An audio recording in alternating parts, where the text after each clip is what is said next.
Bismillahirrahmanirrahim. Assalamualaikum warahmatullahi wabarakatuh. Innal hamdalillah nahmaduhu wa nasta'inuhu wa nastaghfiruh wa na'udzu billahi min shururi anfusina wa min sayyiati a'malina may yahdihillahu fala mudilla lahu wa may yudlilhu fala hadiya lahu.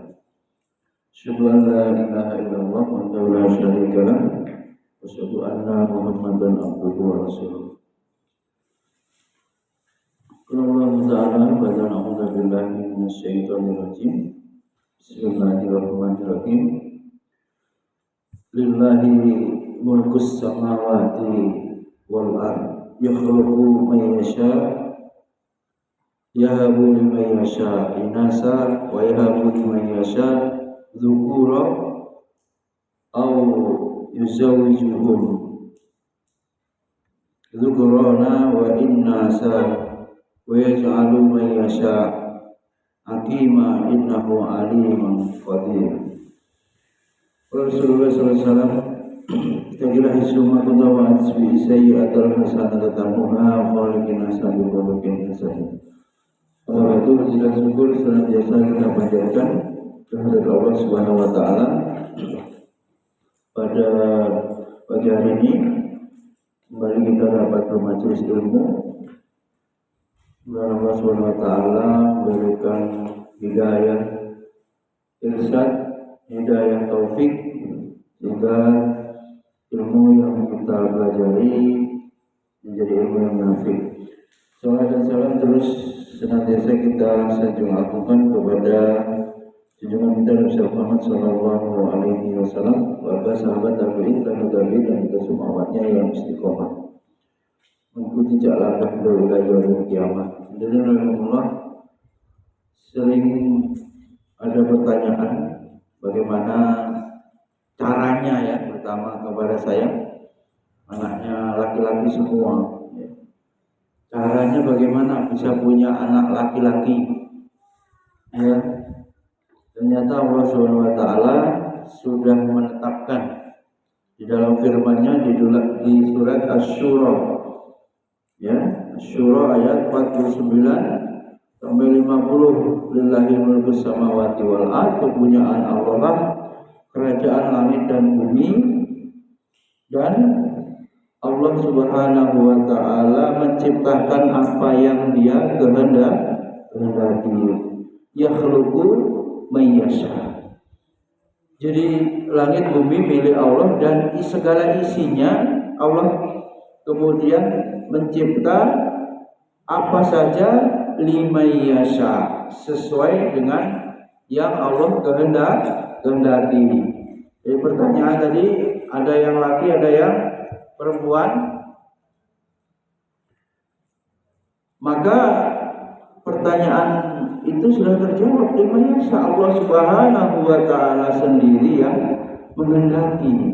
Allah Subhanahu wa taala sendiri yang kuasa, ya. Liman yasha yahabu liman yasha inasa. Allah menciptakan, memberikan anak-anak perempuan, dan kepada siapa yang Allah kehendaki liman yasha inasa wa yahabu liman yasha dzukura. Zakar ini anak laki-laki kepada siapa yang Allah kehendaki. Jadi sudah terjawab belum? Kenapa orang memiliki anak laki-laki? Kenapa orang memiliki anak perempuan? Dalam akidah Islam semua berjalan di atas ketetapan kehendak Allah Subhanahu wa taala. Ya. Maka dengan dasar akidah yang benar, seorang muslim itu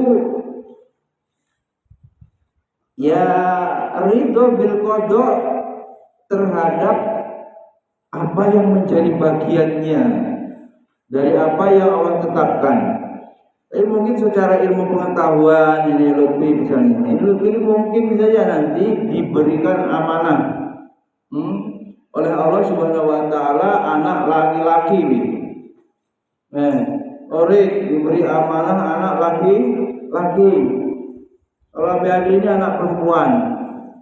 Mungkin dari kebiasaan, dari psikologi bisa dianalisa, tetapi itu kan hanya apa? Duga-duga, prediksi. Ada juga yang diberikan dua-duanya ya, anak laki-laki dan anak perempuan. Maka semua anak itu anugerah.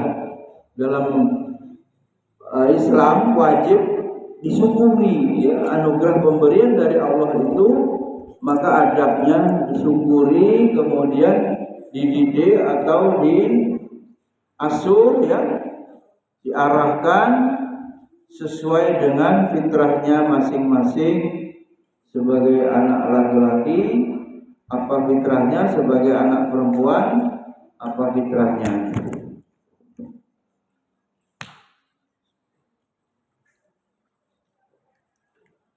Yang menjadi tujuan orang tua dalam mendidik adalah Rabbana hab lana min azwajina wa dzurriyyatina qurrata a'yun waj'alna lil muttaqina imama. Waduh. Berat, tujuannya menjadikan anak-anak itu soleh dan solihah, bahkan memimpin orang-orang yang bertakwa. Menjadi orang bertakwa sudah sangat berat. Ini kita punya amanah dari Allah bagaimana anak-anak itu menjadi pemimpin lil muttaqin. Ya. Enggak main-main beratnya tugas ini. Ya. Dengan segala keterbatasan, dengan segala kelemahan, orang tua dibebani Allah. Masing-masing orang tua punya beban ya, sesuai tupoksi, tugas pokok fungsinya. Ayah sebagai pemimpinnya, kepala sekolahnya, ibu sebagai apa? Madrasahnya, gurunya, sekolahnya. Maka tugas seorang ayah sekaligus juga memimpin istrinya, ibu dari anak-anaknya sangatlah berat. Ya, sangatlah berat ya. Saya punya istri, punya anak. Ya, kalau anak laki-laki bagaimana cara mendidiknya, anak perempuan bagaimana cara mendidiknya. Oleh karenanya pada kesempatan baik ini, kajian parenting, kita coba mengilmui ya. Jangan-jangan ada yang sudah punya anaknya tapi ilmunya belum dipelajari ya, atau i'dad persiapan ya para guru yang akan menjadi ayah, menjadi abi, menjadi abah, yang akan menjadi umi, ibu ya. Maka siap-siap berbekal ilmu. Bagaimana kalau nanti Allah mengamanai anak, khususnya pada pembahasan kali ini adalah anak laki-laki. Bagaimana cara mendidik anak laki-laki? Apa judulnya? Zaid? Apa? Iya, bagaimana cara mendidik anak laki-laki? Ya bagus. Apa judulnya? Taklimnya? Gus. Apa judulnya? Wah, gelangnya keren. Apa judulnya? Dikasih gelang. Caranya ya. Jangan ada pakai gelang-gelang. Gurunya nyontoin. Udah wajar-wajar aja.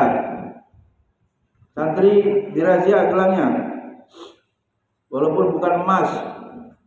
Tidak usah. Nabi pakai cincin.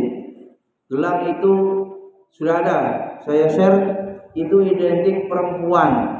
Maka nanti bisa kena apa? Tasabbuh. Anak laki-laki atau pemuda atau orang laki-laki tidak sepantasnya memakai gelang. Gelang itu identik punya perempuan. Nah, ini sekaligus pendidikan laki-laki harus juga dicek urusan sekecil mungkin ya. Yang bersolek berhias itu umumnya perempuan dan itu untuk suaminya. Alhamdulillah, bagaimana mendidik anak laki-laki ini juga menjadi masalah. Bagaimana terjadi malpraktek. Malpraktek itu kesalahan dalam praktek yang berbahaya, kesalahan orang tua dalam mendidik yang berbahaya.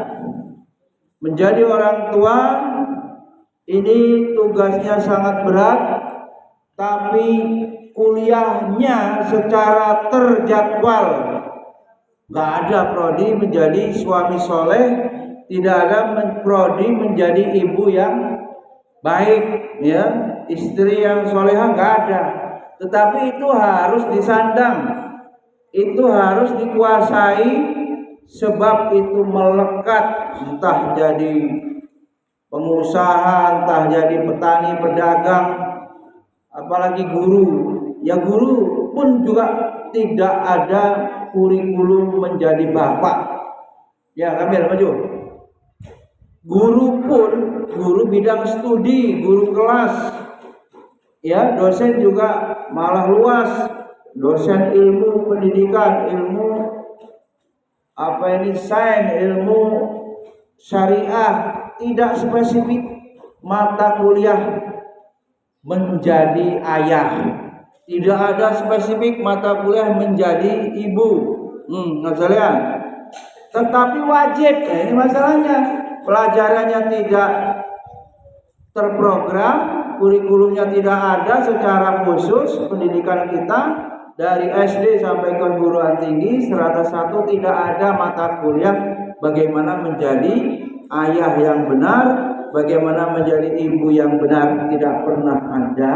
Tapi status itu harus disandang, harus dilakoni, ya, harus melakukan itu. Tidak bisa menolak. Mana mungkin menolak menjadi suami, mana mungkin menolak menjadi ibu. Maka sangat mungkin yang dipayungi ilmu, yang ditopang dengan teori pun keliru, apalagi kalau sekedar praktek tanpa ilmu. Tahu-tahu nikah, tahu-tahu jadi bapak, tahu-tahu jadi ibu, istri, tahu-tahu jadi ibu, dan banyak pula anaknya. Apakah jadi masalah? Peluang bermasalah tentu sangat besar apabila tidak didukung dengan ilmu. Hari ini sebisa mungkin, ya, belajar untuk menjadi ayah, belajar untuk menjadi ibu. Alhamdulillah, pasti saja kalau salah dalam mendidik, anak akan menyimpang. Menyimpang di sini bisa jadi akhlaknya buruk, durhaka, bahkan terjerumus pada urusan-urusan kriminal, pidana. Ini menjadi tertuduh pertama pastilah orang tua. Tertuduh di dunia. Gimana itu anaknya Pak Imam itu kok kayak gitu? Pasti bapaknya. Ibunya bagaimana mendidiknya? Kerjanya apa ibunya? Tuh, akan menjadi tersangka. Kemudian berikutnya bergeser. Nah, sekolahnya di mana? Kan dipondokin. Kok kayak gitu? Kan sekolah tahfiz, sekolah adab. Kok kayak gitu? Bergeser. Setelah bapak ibunya bergeser sekolahnya. Sekolahnya gurunya kayak apa? Karena yang mengajar itu hakikatnya sekolah itu adalah gurunya itu yang menentukan. Kemudian berikutnya dia tinggal di mana nih? Dibesarkan, wah kalau sore main game terus ke PS, kalau malam keluyuran begadang, itu lingkungannya. 3 itu tadi. Namun ya Rasulullah SAW menyebutkan bahwa dari 3 itu yang paling utama yang menyebabkan kerusakan kepada anak itu apa? Ayahnya. Yang paling pertama, yang paling besar penyebab kerusakan anak-anak tadi itu adalah siapa? Ayah. Ini loh kenapa kalau memilih pasangan harus dilihat nasabnya, turunan siapa bapaknya itu, ibaratnya apa miliki benih apa benih. Ibunya istri itu ibaratnya apa tanah ya. Nah, seperti itu benih. Kalau benihnya buruk kualitasnya bukan bibit unggul ya pasti akan menurunkan. Walaupun mungkin tanahnya bagus subur gitu ya. Apa lagunya itu, tongkat dan kayu jadi tanaman gitu, saking hiasan suburnya tanah. Atau ibunya itu solehah gitu ya. Tapi para ulama bahkan Rasulullah di sini menyebutkan yang menjadi penyebab menyimpangnya anak-anak itu yang utama adalah ayahnya, bapaknya. Kenapa demikian? Laki-laki itu pemimpin ya. Laki-laki adalah qawwam, ar-rijalu qawwamuna 'alan nisa. Allah tetapkan laki-laki memimpin. Lah pemimpinnya error. Pemimpinnya tidak tahu kewajibannya, tidak tahu tanggung jawabnya. Kamu tanggung jawab buku aja sobek-sobek, pena tertinggal-tinggal, sendal nggak dipakai, kelas kotor, halaman kotor, tanggung jawab. Kamu yang memakai sarana itu, kamu yang membersihkan. Bagaimana untuk diri sendiri tidak beres, mau memimpin orang lain?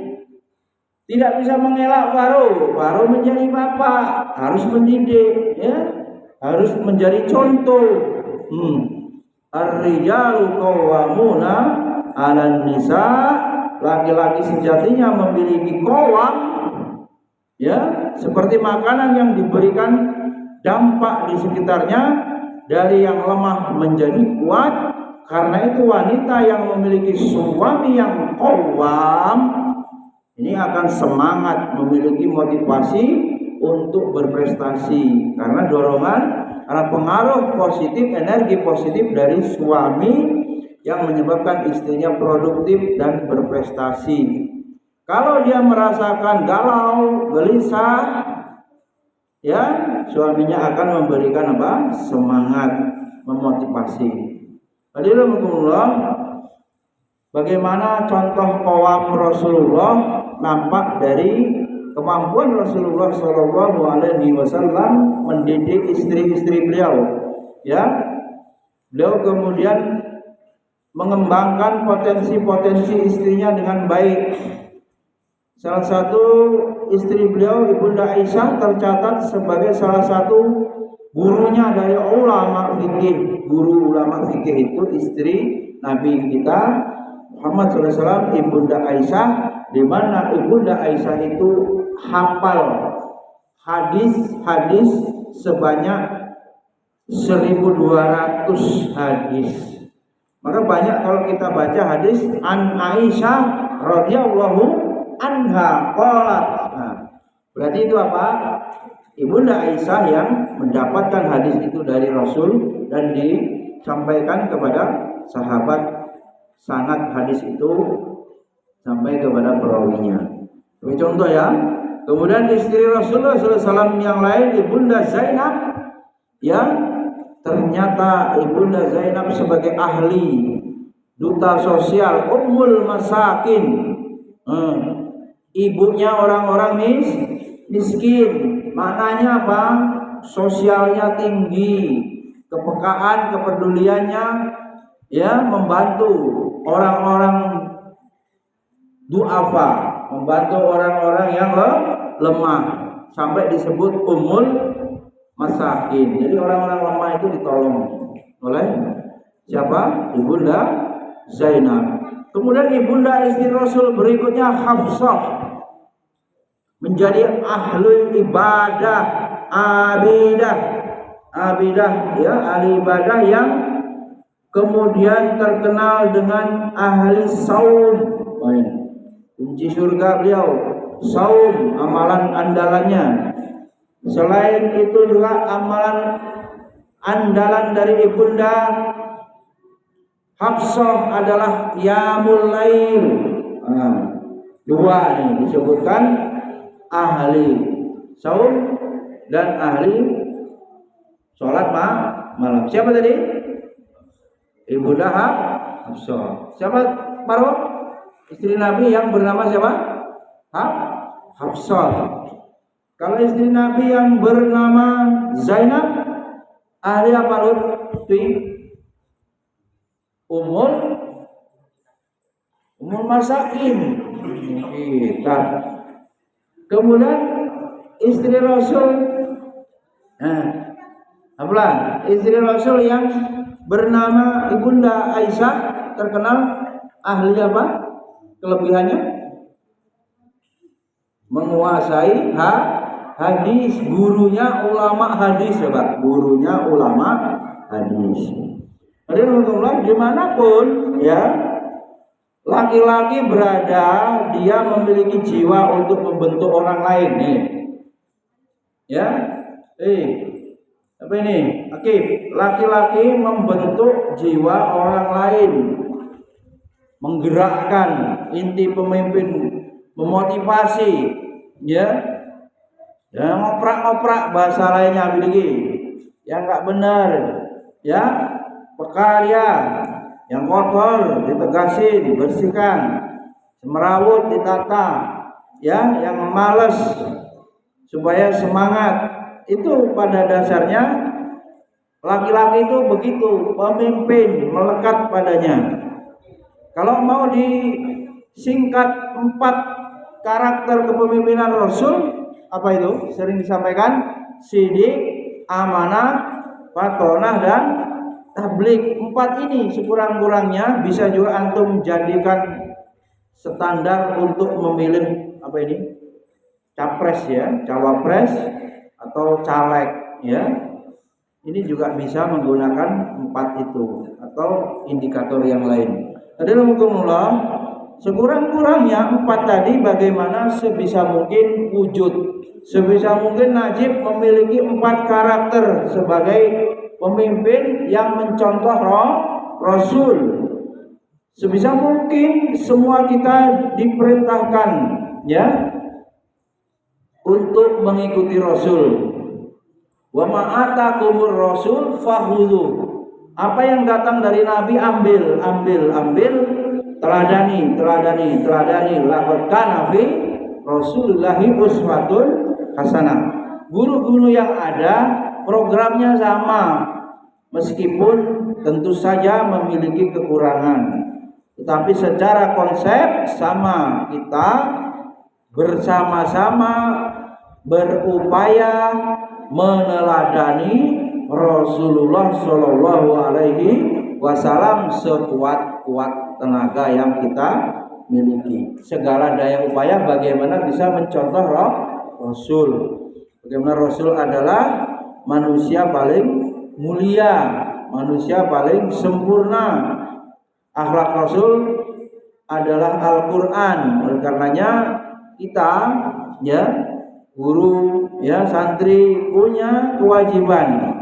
Wa ma atakumur Rasul fakhudhu. Apa yang datang dari Nabi ambil, ikuti sunnahnya. Alaikum bis sunnati. Hendaknya antum semua mengikuti sunnahku, kata Nabi, was sunnatil khulafai rasyidin. Bagi mengikuti sahabat. Nah, qawam ini berat ya, memimpin itu berat. Memimpin berat. Pemimpin harus memiliki kepekaan ya. Kalau dia tidak peka, dia tidak bisa mendeteksi masalah. Bagaimana hidup ini berdamai dengan masalah? Karena hidup isinya ya masalah demi masalah atau bertubi-tubi masalah menghampiri. Ujian satu belum selesai, sudah datang ujian berikutnya. Kalau memang hakikat hidup adalah ujian, Allah menetapkan demikian. Alladzi khalaqal mauta wal hayata liyabluwakum ayyukum ahsanu amala. Siapa yang paling baik amalnya, sikapnya dalam merespon masalah, sikapnya dalam menyelesaikan masalah, sikapnya dalam menerima masalah yang Allah berikan, dan diharapkan lulus ujian demi ujian, diharapkan sukses menghadapi ujian-ujian yang Allah berikan. Itulah upaya untuk meraih derajat tinggi di akhirat kelak dengan terus sukses menyelesaikan masalah-masalah yang Allah berikan. Hadirin Allah, laki-laki sebagai qawam, pemimpin harus memiliki bekal, harus memiliki bekal. Ia sadari awal dia diciptakan, saat ditiupkan ke perut ibunya, maka tugas pendidikan pengasuhan anak laki-laki adalah menjaga qawam. Jangan sampai sifat kepemimpinan itu hilang, Jadi dalam memimpin anak laki-laki, arahkan dia untuk menjadi pemimpin. Kita dapati laki-laki bencong banyak, laki-laki sifatnya perempuan, feminim, menel, Bahkan ada itu Kiai Anwar, ada ustadz yang kemayu gitu, laki, dikritik. Wong lanang ki yo ngetok noleh lanang gitu. Jangan laki-laki ngomongnya perempuan bencong jadinya nanti bencong. Bencong ini terlaknat la'an Allah, la'an Rasul, dilaknat. Jangan sampai jadi bencong, Kalau ada bencong itu disuruh berubah itu, Lama-lama nanti jadi LGBT kalau sudah bencong nanti, ngeri. Jadi kaum Sodom nanti, jadi kaum Lut. Laki-laki harus tegas, jangan lemes, ngomongnya lemah gemulai, nggak boleh, tegas.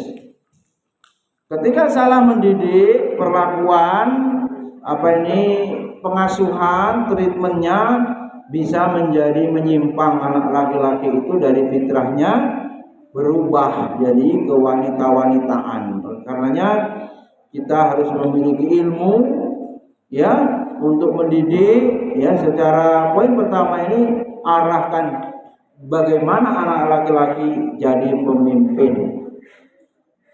Apa yang pertama tadi? Harus anak laki-laki itu dididik menjadi pemimpin, yang menggerakkan, yang menjadi contoh, membawa pada perubahan. Yang kedua adalah bekali anak untuk menegakkan agama. An aqimuddin. Kamu hidup di dunia ini cuman untuk disuruh an aqimuddin. Selain ayat yang lain, wa ma khalaqul jinna wal insa illa liya'budun an aqimuddin. Tegakkan agama. Cara menegakkan agama melihat Rasulullah sebagai manusia atau model manusia terbaik. Kuntum khaira ummatin. Umatnya Nabi Muhammad ini yang terbaik. Kalau dia atau khaira ummah, tentu khaira ummah pemimpinnya Rasulnya berarti sebaik-baik manusia. Rasulullah SAW meskipun sejak kecil sudah yatim, Kip, mana Rizki? Kamu yatim apa enggak, Kip? Ini yang yatim ada 2. Yatim itu apa? Kip, bapaknya telah Allah panggil meninggal dunia. Kalau yatim piatu apa? Bapak dan ibunya juga semuanya dua-duanya sudah wafat. Nah, Rasulullah sama ini, Rasulullah ditakdirkan yatim piatu, Penggantinya siapa? Pengganti ayah Rasul untuk mendidik. Kakek Nabi kita diasuh, dididik oleh kakek beliau. Siapa? Namanya kakek Nabi siapa? Abdul Muthalib. Bapaknya namanya Abdullah. Jadi tidak berarti setelah meninggal ayah Rasul karena lahir yatim, Rasulullah tidak ada yang mendidik. Ada. Dalam sirah disebutkan tentu pendidikan itu fungsinya, peran-peran ayah itu dilakukan atau digantikan oleh kakek beliau. Alhamdulillah masa kecilnya Rasul ya dimulai ya pendidikan itu dengan bahasa ibu di sini. Ini 0 sampai 5 tahun, periode 0 sampai 5 tahun Rasulullah disusui siapa salah satunya? Disusui siapa? Halimah Sa'diyah. Mengapa Rasulullah dididik di Bani Sa'ad? Ini ada sejarahnya bahwa karena saat itu bahasa Arab di Quraisy rusak. Ini ada bahasa Arab yang baku, yang benar, ada bahasa Arab yang gaul, istilahnya bahasa prokem. Di sana terjadi kerusakan bahasa kala itu, maka yang paling baik bahasa Arabnya di Quraisy di saat itu adalah Bani Sa'ad. Maka disusukan kepada Bani Sa'ad. Ini kaitannya apa? Upaya mendapatkan sumber ya bahasa yang baik dari lingkungan yang baik ya, sehingga Rasulullah SAW belajar bahasa Arab yang fasih di mana? Di Bani Sa'ad.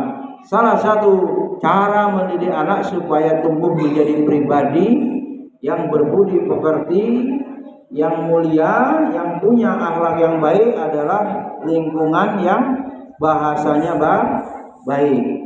Menurut Al-Quran ya, perbaikan pertama adalah bahasa ya. Yang pertama harus dikondisikan adalah bagaimana bahasa, sebagaimana dalam surat Al-Ahzab, wahai orang-orang yang beriman, bertakwalah kamu kepada Allah, wa qulu ma'a shodiqin, ya ayyuhalladzina amanu taqullaha wa qulu ma'a shodiqin, berkatalah dan bersamalah orang yang benar, ngomongnya yang jujur. Ini dari awal-awalnya anak itu bagaimana bisa mendapatkan lingkungan yang baik, yaitu orang-orang yang ngomongnya jujur ya. Jadi jangan sembarangan ini ya, milih tetangga juga ini ada hubungannya. Bagaimana dalam pepatah atau kata mutiara Arab itu, jar qabla dar, itu menjadi kaidah juga. Lihat tetanggamu baru beli rumah ya, memilih tetangga yang baik, karena tidak mungkin anak-anak kita tidak bergaul, tidak berteman, tidak berinteraksi dengan tetangganya, mustahil, pastilah ya. Bagus sekali kalau tetangganya masjid ya, diharapkan di situ bi'ah hasanah, lingkungan yang baik terwujud karena bagian daripada tempat ibadah. Komplek tempat ibadah. Alhamdulillah ya, pertama itu memilih ya bahasa yang baik, jangan diremehkan. Kalau dari kecil sudah biasa ya kasar, keras ya, apa istilahnya, Texas istilahnya, di situ hiruk pikuknya ya, penuh dengan apa, kriminal, lingkungannya buruk, akan mempengaruhi. Dan di sini tentu saja bahasa ibu ya, bahasa ibunya yang sehari-hari komunikasi dengan ibunya mungkin terlihat formal, tetapi sebenarnya itu mengasah kepekaan anak, termasuk rasa, sehingga ia empati kepada orang lain. Bagaimana anak supaya bisa menjadi pemimpin itu bisa berempati ya. Kalau empatinya tidak ada, gak peduli dengan keadaan sekitar, tidak peduli dengan lingkungan sekitar, apa ya yang harus dilakukan dia tidak tahu karena tidak peka. Itu diantaranya kenapa harus punya bahasa yang baik yang diarahkan untuk peka, empati. Kemudian di umur ini kemudian bahasa-bahasa yang baik di 7 tahun sudah mulai bisa. Setelah 0 sampai 5 tahun, 7 tahun itu bisa diajarkan apa? Bahasa asing, ya bahasa Arab sudah bisa, termasuk ya teori ahli bahasa 6-7 tahun sudah bisa diajarkan bahasa asing, ya baik Arab maupun Inggris selain daripada bahasa ibu. Bahasa ibu tadi apa? 0 sampai 5 tahun. Bahkan menurut penelitian di umur 7 bulan dalam kandungan, suara yang bisa didengar adalah suara ayah. Umur 7 bulan di perut ibunya itu malah suara yang didengar lebih. Itu ternyata suara ayah dibandingkan suara ibunya. Karena tone suara ayah lebih masuk ke resonansi frekuensi kuping bayi.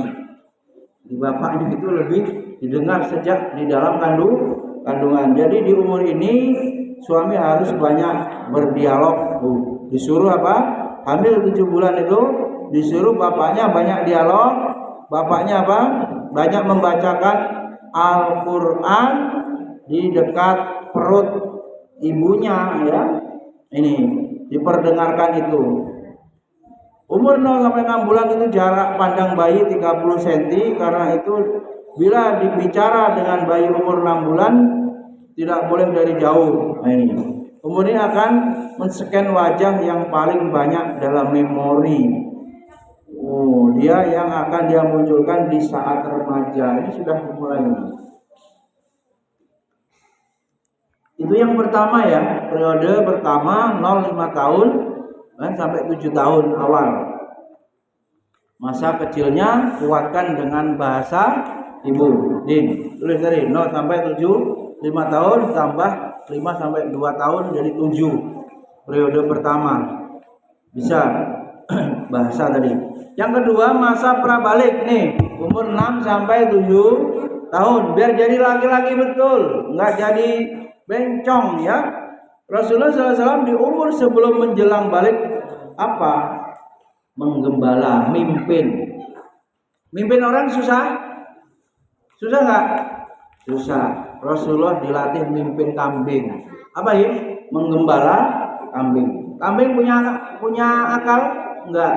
Otak punya, akal enggak. Bisa dia bedakan makanan yang halal dan makanan yang haram? Tumbuhan-tumbuhan yang ada, rumput yang ada? Tidak. Asal ada di depannya langsung dimakan. Entah itu punya siapa, hewan tidak mengenal. Ya, aturan hukum. Ini dilarang, itu tanaman. Oh itu liar, boleh dimakan. Oh itu ditanam oleh petani, enggak tahu dia. Pada Rasulullah dididik oleh Allah, dikondisikan pada usia 6-7 tahun Rasulullah sudah menjadi pemimpin dengan menggembala kambing. Umur berapa ya? 6-7 tahun sudah menjadi pemimpin mengarahkan kambing. Kambingnya banyak yang digembala itu. Ya. Inilah teori apa praktek ini kalau kita lihat ya Birsan. Itu bisa juga skripsi itu metode pendidikan Nabi. Ternyata apa? Tidak teori ya. Ternyata Rasulullah praktek. Ada nggak paman Nabi briefing kelamaan gitu ya? Kuliah materi cara mengeluarkan kambing dari kandang. Oh, enggak kita jumpai. Banyak pelatihannya enggak. Kuliahnya enggak. Di sini langsung ya Rasulullah memimpin. Ini bisa diambil metode ya, metodenya banyak dilatih praktek kepemimpinan. Mas Andri ini memungkinkan jadi pemimpin bila mana pendidikan ini memberikan kesempatan yang banyak pada dirinya untuk berlatih memimpin. Ya, dari kisah Nabi ini, perjalanan hidup Nabi ini, kita bisa bayangkan bagaimana sulit ya. Kambing itu tidak punya akal, rakus, ya kan? Apa ada kambing yang istilahnya makannya sedikit, kayak manusia? Oh jangan banyak-banyak. Penyakit itu disebabkan dari perut. Nah perut itu dari makan. Makannya sedikit, berhenti sebelum kenyang. Mana ada? Akalnya tidak berfungsi. Namanya kambing. Sehingga hebat bila ada lelaki bisa mengurus sesuatu seperti memelihara hewan adalah salah satu cara mendidik anak laki-laki. Dia belajar apa poinnya? Lebih punya ayam, belajar bertanggung jawab. Ini memelihara hewan itu latihan bertanggung jawab. Mengembala kambing itu dipikirkan pagi kambingnya makan apa aja, siang, sore, minumnya bagaimana, tempat tinggal kandangnya bagaimana, mau digembala di daerah mana, tanah lapang mana, dipikirkan. Itulah latihan. Kebiasaan merencanakan program, ya, kemudian melaksanakan program dan mengevaluasi sebagai guru, sebagai kepala TU, sebagai wali kelas, sebagai kepala sekolah, ya, bertanggung jawab, memikirkan program berjalan, menganalisis kebutuhan apa yang harus disiapkan dan mengantisipasi kalau terjadi kendala dan bagaimana alternatif solusi pemecahan masalah. Hadirin Allah, itu yang kedua ya, Rasulullah dilatih menjadi pemimpin dengan menjadi penggembala kambing. Yang ketiga, masa balik Rasulullah SAW mulai berdagang. Balik umur berapa, Pak Roh? Usia balik berapa, Roh? Laki-laki balik usia berapa? Rasulullah pada fase ketika ini sudah berdagang, ya, dilatih masa balik itu berdagang. Berapa balik Din? Mimpi basah maksimal 15 tahun. Catat bagus-bagus itu. Mulai laki-laki bermimpi basah maksimal 15 tahun. Ini tarik berapa nih? 14, 15? Hah? 13? Umur berapa kamu? 13. Di sini Rasulullah umur segitu berdagang, berjualan. Pedagang itu mikir nggak? Mikir pulakan, mikir packing mengemas, menata barang dagangan di etalase supaya menarik, supaya pembelinya mau berminat, ya, sampai bernegosiasi, Pak. Bernegosiasi, bagaimana tawar menawar terjadi, marketing, ya kan? Nawarkan dulu, Jik, dagang nih, gimana orang biar mau membeli, ya kan? Ngomongnya harus bagus, terdata rapi. Public speakingnya, bagaimana orang mau membeli. Awalnya nggak berminat beli, kemudian bagaimana sebagai pedagang bisa dibeli dagangannya. Nah ini, maka Rasulullah pada usia balik sudah dilatih berdagang, ya. Banyak nilai-nilai kepemimpinan yang bisa diambil dari berdagang, dari profesi berdagang. Dan itu tidak tua, jadi sejak balik. Ini pertanyaannya, bagaimana entrepreneur itu dimulai, dilatihkan market day itu sejak balik. Ini kalau kita umurnya kita samakan persis dengan Nabi, usia balik. Bahkan dalam transaksi jual beli itu juga orangnya harus hati-hati, jangan sampai ditipu, ya. Jangan sampai tertipu. Jadinya hilang duitnya, harus hati-hati. Dalam memilih hati-hati menilai pelanggan, jangan ketipu. Ini beli motornya gambarnya bagus, diambil banyak diganti ya, ketipu. Kemudian juga di dalam bisnis Rasulullah itu sudah berani bersabar. Apa Fatih? Rasulullah pergi antar negara ya Pak. Ini Rasulullah berdagang itu lintas apa negara Syam. Kalau misalnya berdagang di Syam, Rasulullah dari Arab Saudi berdagang ke Palestina, Suriah, Lebanon, itu negeri Syam. Berapa jaraknya itu? Tidak sekedar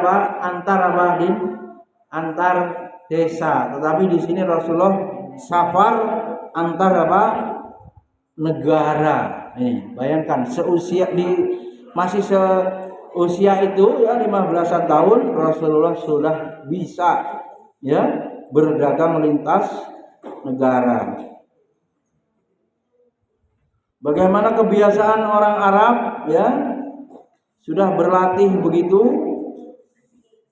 berjalan-jalan di ilafi Quraisy, ilafihim rihlatas syita wasyawib, itu juga digambarkan dalam surat Al-Quraisy itu memang senangannya bersafar ya. Maka kebiasaan jalan-jalan, gerakan Islam menjadi cepat. Di antaranya juga dengan hijrah itu, dengan berdagang itu, berpindah dari tempat asalnya ke negara lain, itu menyebabkan apa ini? Tersebarnya dakwah, tersebarnya Islam di negeri-negeri lain, sehingga Rasulullah berhasil dalam menyebarkan Islam, terbantu ya. Termasuk juga kita baca sejarah para saudagar itu dari Gujarat, diantaranya masuk ke Indonesia untuk berdagang dan menyebarkan Islam, mendakwahkan Islam. Nah, itu diantaranya Rasulullah nantinya ya dengan terlatih berdagang biasa bersafar. Kebiasaan jalan-jalan itu kemudian bernilai positif ya. Maka keberkahan suatu ilmu kita datangi, tahan banting anak laki-laki adalah ketika safar, ketika jauh dari orang tua. Nah ini ketika dia hijrah, merantau, mulai dari menuntut ilmu ini yang mondok, kemudian juga nanti terlatih untuk bisa berdakwah, terlatih untuk bisa mandiri.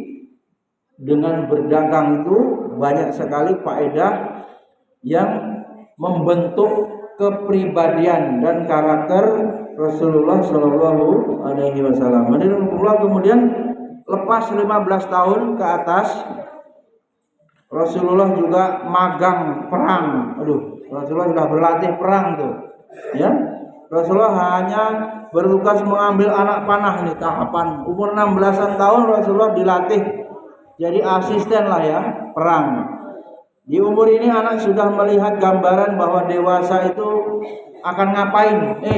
Nanti kamu akan ngapain? Jangan telat. 26, 25 bingung mau ngapain, gak punya konsep. Saya mau ngapain nih umur segini? Ternyata tertinggal ya. Tidak dewasa. Dewasa itu diantaranya sesuai dengan tugas perkembangan. Wayah 15 tahun harus menguasai apa, bisa apa. Wayah 17 tahun sudah bisa apa, 20 tahun dan seterusnya. Tahapan-tahapan tugas perkembangan itu dia lalui dan dia jalani dengan benar, maka itu dewasa. Ya.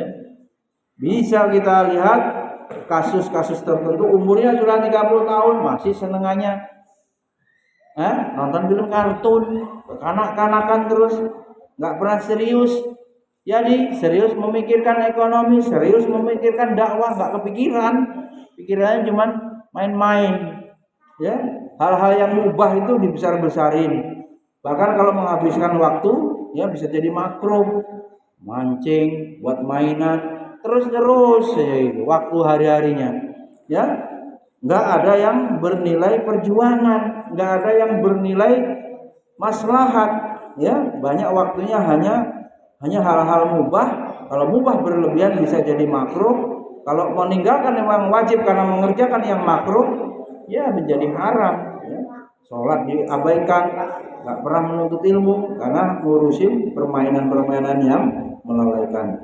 Maka anak laki-laki ya harus punya visi. Ya, visi itu pandangan ke depan. Saya nanti mau jadi apa?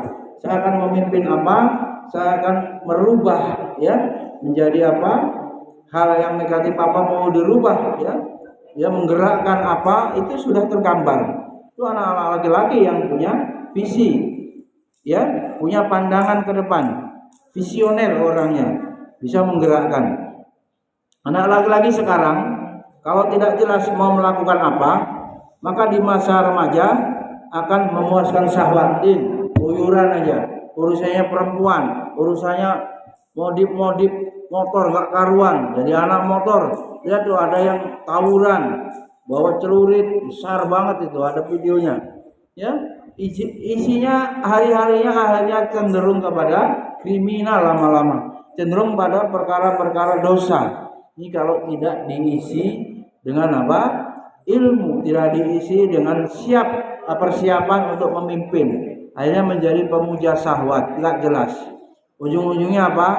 Durhaka, dilarang keluar rumah, berontak, kabur dari rumah, ya, bergaul dengan anak-anak di luar sana, terjerat narkoba, terjerat minuman keras dan lain-lain sebagainya. Oleh karena itu para santri ya hati-hati betul, masa-masa labil umur 15 tahun ke atas ini harus ya diisi dengan kebaikan.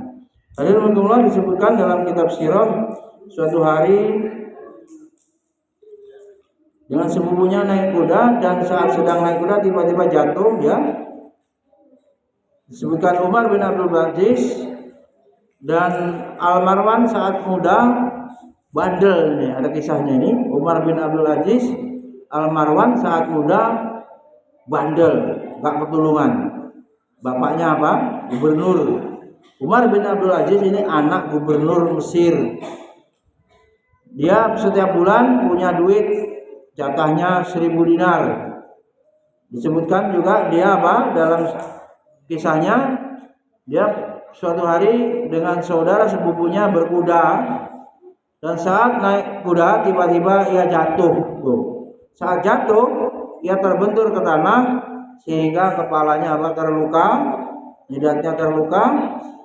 Sepupunya bersorak gembira, malah sepupunya mengatakan, kakekmu Umar bin Khattab pernah bilang akan muncul generasi hebat dari keturunanku yang memiliki ciri bekas luka di jidatnya.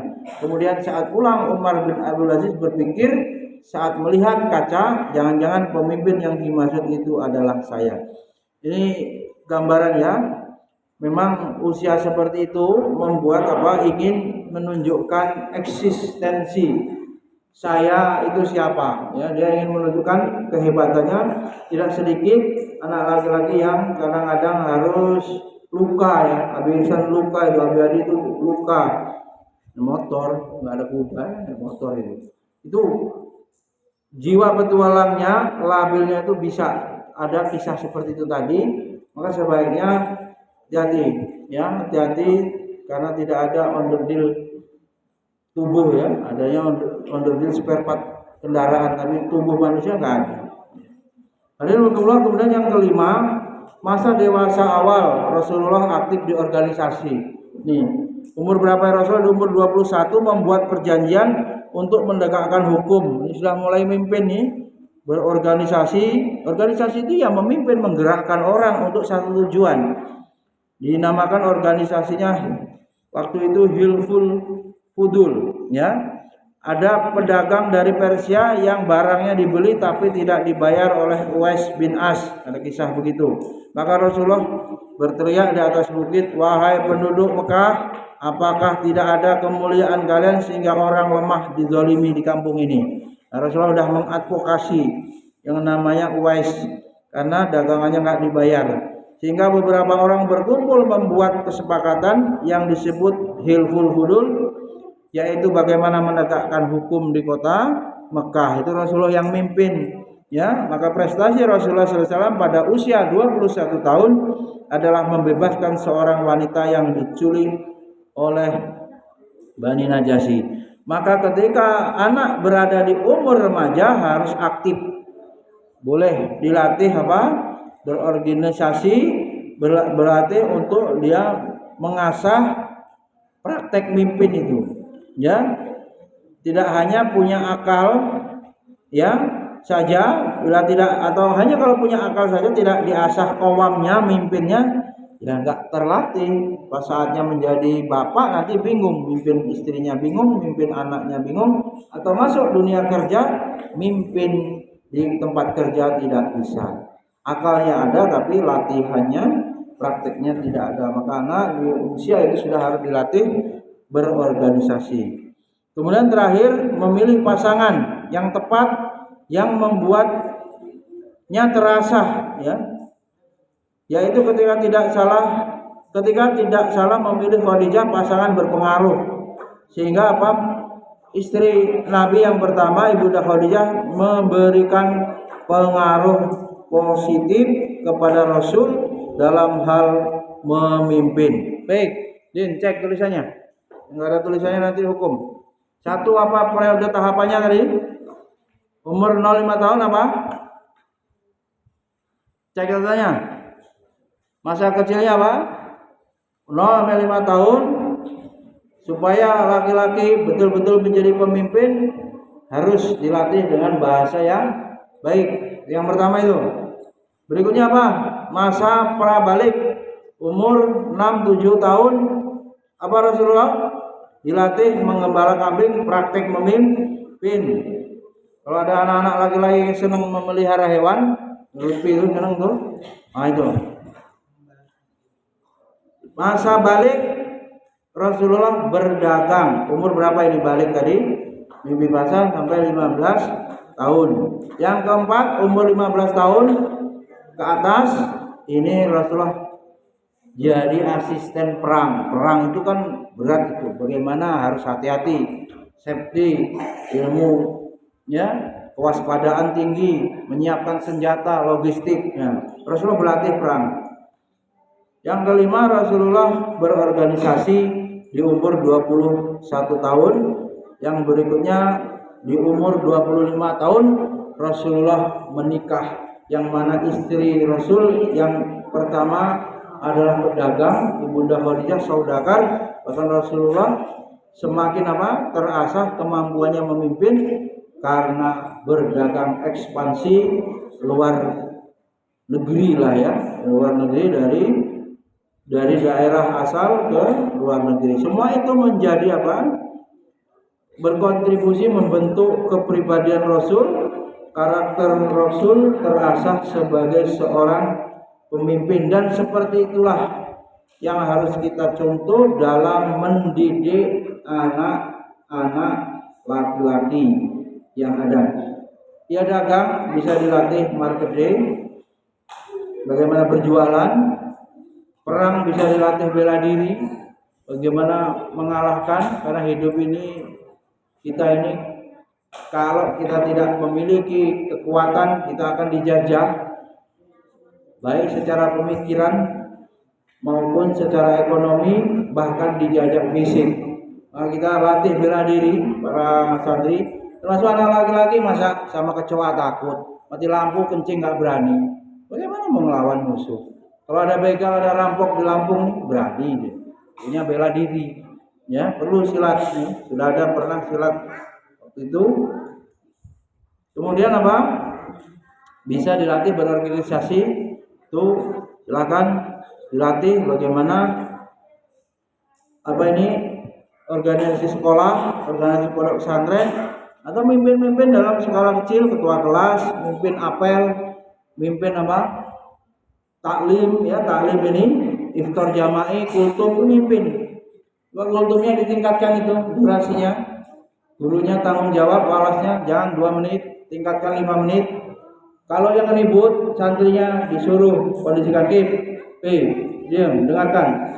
Kalau suara kultumnya masih gaduh, bagaimana santri dilatih dalam public speakingnya itu dijelaskan. Kalau ribut diingatkan mana pusat suara, kondisikan. Ini latihan memimpin, ya, sehingga berhasil dalam berdakwah. Yang berikutnya nanti memilih pasangan, yaitu ketika sudah tergambar di umur 20 tahun ke atas.